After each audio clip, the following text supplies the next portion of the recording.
నువ్వు ఏ వ్యాపారాలు చేశావు అవును చెప్పుకోవాలి. ఇప్పుడు ఒకటే సుబ్బారావు గారు, ఇప్పుడు మిథున్ రెడ్డి గారిని ఇప్పుడు అరెస్ట్ చేసే అవకాశం ఏ మేరకు ఉందంటారు? డెఫినెట్ గా మిథున్ రెడ్డి గారిని విచారణ చేస్తున్నారు. ఆయన మాకు తెలియదు గుర్తులేదు అంటాడు. ఆల్రెడీ రికార్డెడ్ ఎవిడెన్స్, అలానే ఈయన ఎవరెవరితో మాట్లాడారో వీడియో ఆడియో రికార్డులు సీజ్ చేశారు.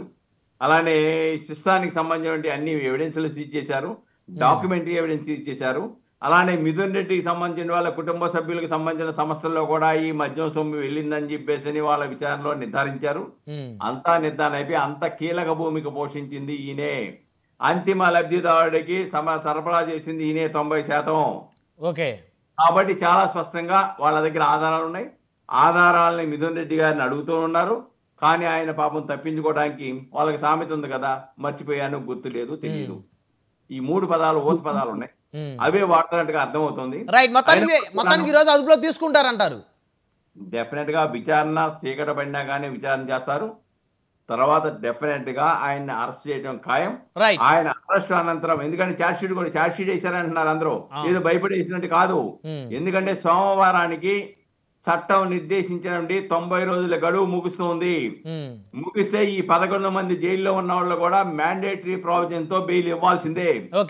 నిర్దేశించిన సమయంలో ఛార్జ్ షీట్ వేయకపోతే బెయిల్ మంజూరు చేయాలి.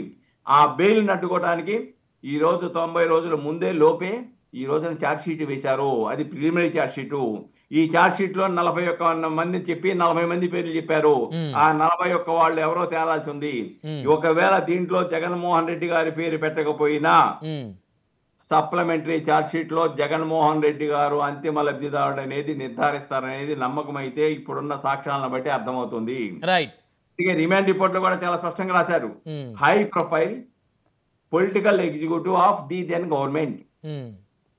ఇక్కడ సీఎంఓ ఆఫీస్ నుంచే కదండి ధనంజయ రెడ్డి, కృష్ణమోహన్ రెడ్డి, లేకుంటే బాలాజీ, ఆయన పేరున్నారు కదా బాలాజీ గారు, ఎవరు వాళ్ళ మధ్య కదా, వాళ్ళ మనుషులే కదా, అక్కడి నుంచి జరిగింది కదా ఇదంతా.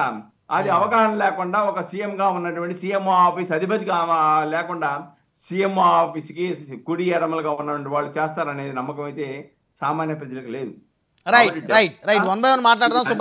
అంతిమ లబ్ధం అరెస్టు తప్ప, అంతిమ లక్ష్యం అరెస్టు తప్ప ఇంకోటి కాదు. తర్వాత అంతిమ లబ్ధిదారుడు ఎవరైతే ఉన్నాడో ఆయన అరెస్టు, ఈ 2 జరిగిన తర్వాత ఈ కేసు క్లోజ్ అయిపోద్దండి. రైట్, మనతోటి వైఎస్ఆర్ కాంగ్రెస్ పార్టీ నుంచి వంగవీటి నరేంద్ర గారు ఉన్నారు, ఆయన హైకోర్టు అడ్వకేట్ కూడా. నరేంద్ర గారు నమస్తే అండి. నమస్కారం అండి. సో మరి కొద్దిసేపట్లో మీ పార్టీ ఎంపీ అరెస్ట్ కాబోతున్నారు అని రాష్ట్ర వ్యాప్తంగా ప్రచారం ఊపందుకుంది. సిట్టు విచారణ జరుగుతుంది, ఆయన ఎదుర్కొంటున్నారు. అయితే మరి ఆ